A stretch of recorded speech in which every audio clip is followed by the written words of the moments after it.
Tak 5 juta. Kami harga Melayu kami jatuh dia betul-betul deh.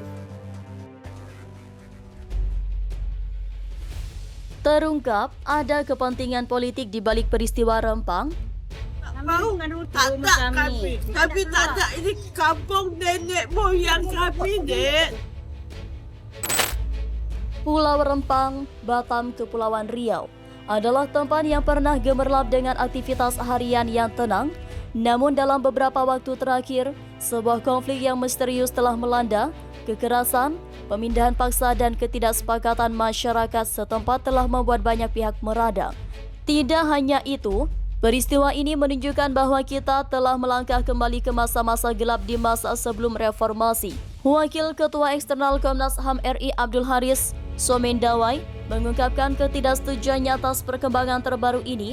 Dalam kata-katanya yang tegas, ia menyayangkan bahwa sejarah kelam seperti ini seharusnya tidak kita ulangi. Mengapa cara-cara yang mengejutkan ini muncul kembali? Pertanyaan yang timbul, apa yang ada di balik peristiwa Rempang yang misterius ini? Salah satu elemen kunci yang menjadi akar permasalahan adalah kekurangan sosialisasi yang memadai. Pihak berwenang terkait rencana relokasi dan proyek Rempang Eco City tampaknya kurang gencar dalam memberikan informasi kepada masyarakat setempat. Keterangan dari Kapolresta Barelang mengungkapkan bahwa sosialisasi yang dilakukan oleh BP Batam sangat minim dan tidak memadai. Penting untuk diingat bahwa masyarakat memiliki hak untuk mengetahui dengan jelas dan rinci rencana pembangunan yang akan mempengaruhi lingkungan dan kehidupan mereka. Kurangnya sosialisasi ini menciptakan ketidakpastian dan kebingungan di kalangan masyarakat yang pada gilirannya memicu ketegangan. Konflik semakin memanas ketika aparat keamanan dikerahkan untuk mengamankan rencana pematokan tata batas di Pulau Rempang. Penggunaan 1.000 pasukan gabungan dan gas air mata menjadi sorotan utama. Penggunaan kekerasan semacam ini mungkin tidak seharusnya menjadi solusi dalam situasi seperti ini di mana dialog mungkin bisa lebih efektif. Walaupun Kapolres Barelang menyatakan bahwa gas air mata tidak dikerahkan secara spesifik ke sekolah setempat, tetapi angin membawa gas tersebut ke sekolah dan mempengaruhi siswa dan guru di lingkungan tersebut. Hal ini menunjukkan pentingnya merencanakan strategi keamanan yang tepat dan memahami bagaimana keputusan ini akan mempengaruhi masyarakat. Ketidaksepakatan masyarakat setempat terkait kegiatan pematokan lahan pada 7 September 2023 juga menjadi salah satu puncak konflik. Faktanya pengerahan 1.000 aparat untuk mengamankan pematokan lahan telah menimbulkan penolakan besar dari masyarakat.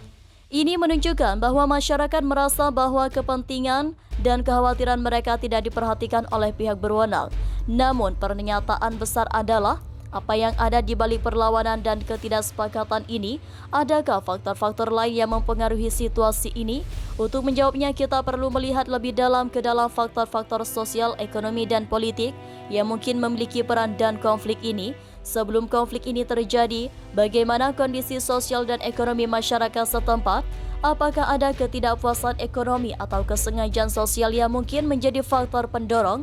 Apakah ada kelompok-kelompok kepentingan tertentu yang memiliki pengaruh dalam pengambilan keputusan terkait proyek Rempang Eco City? Apakah mereka memainkan peran penting dalam dinamika konflik ini? Adakah perubahan dalam situasi politik yang mungkin mempengaruhi perkembangan konflik ini? Apakah faktor politik mempengaruhi cara pemerintah menangani situasi ini? Jika kita ingin mencegah konflik serupa di masa depan, perlu ada tindakan konkret berikut. Beberapa langkah yang dapat diambil.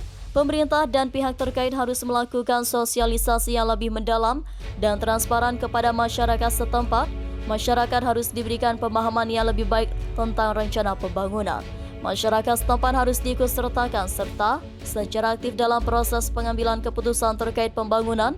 Ini akan menciptakan rasa kepemilikan dan penghargaan terhadap rencana pembangunan tersebut.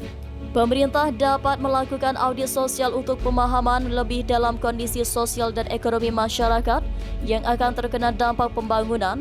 Hal ini akan membantu merancang solusi yang lebih sesuai dengan kebutuhan masyarakat.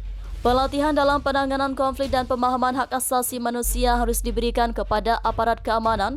Ini akan membantu menghindari penggunaan kekerasan yang tidak perlu.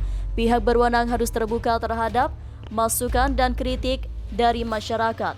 Ini memungkinkan untuk mengatasi permasalahan sejak awal sebelum mencapai tingkat konflik yang lebih tinggi.